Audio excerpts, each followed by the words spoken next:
నమస్కారం, welcome to జనం కోసం జర్నలిజం న్యూస్. కిషన్ రెడ్డికి నేను బైలంగా రేస్గా రాస్తున్నాను. కిషన్ రెడ్డి, నువ్వే కేంద్ర బొగ్గు గనుల శాఖ మంత్రిగా ఉన్నావు. నువ్వు రేవంత్ రెడ్డితో కుమ్మక్కు కాకపోతే వెంటనే సిబిఐ విచారణకు ఆదేశించు. సింగరేణి టెండర్ల విషయంలో రేవంత్ రెడ్డి బావమర్ది చేసిన అక్రమాలు అన్నిటికీ నేను ఆధారాలు ఇస్తాను. వెంటనే కిషన్ రెడ్డి సిబిఐ విచారణకు ఆదేశించాలని డిమాండ్ చేస్తున్నాను. మాజీ మంత్రి ఎమ్మెల్యే హరీష్ రావు. విచారణకు నువ్వు ఆదేశించాలని చెప్పి కిషన్ రెడ్డి గారిని డిమాండ్ చేస్తూ I'm writing A open letter to Kishan Reddy.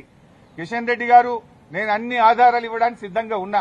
Revanth Reddy బావమరిదే ఈ యొక్క కుంభకోణాన్ని ఎట్లా నడిపాడు, ఎట్లా ఈ టెండర్లన్నీ రింగు చేశాడు, మరి కోల్ ఇండియాలో గాని అదేవిధంగా వెస్టర్న్ కోల్ ఫీల్డ్స్ లో గాని గతంలో సింగరేణిలో గాని ఎప్పుడైనా -10 నుంచి -20 టెండర్లు పోతుండే. ఈ సైట్ విజిట్ సర్టిఫికెట్ పెట్టిన తర్వాత మరి ఎవరెవరు టెండర్లు వేస్తున్నారో తెలిసి రేవంత్ రెడ్డి బావమరిది ఆ కాంట్రాక్టర్లను బెదిరించి వాళ్ళు ఏ రకంగా ప్లస్ టెండర్లు ఆయన పొందిండు టెండరు, ఆయన ఎవరనుకుంటే వాళ్ళకి టెండర్ వస్తుంది, ఎవరనుకుంటే వాళ్ళకి సైట్ విజిట్ సర్టిఫికెట్ వస్తుంది. నైనీ బ్లాక్ ఒక్కటే రద్దు చేయడం కాదు, ఈ టెండర్లు రద్దు చేయాలి. దీని మీద సిబిఐ విచారణ జరపాలని నేను నిన్న డిమాండ్ చేసిన. ఇలా వ్రాతపూర్వకంగా కూడా కిషన్ రెడ్డి గారికి I'm writing A open letter.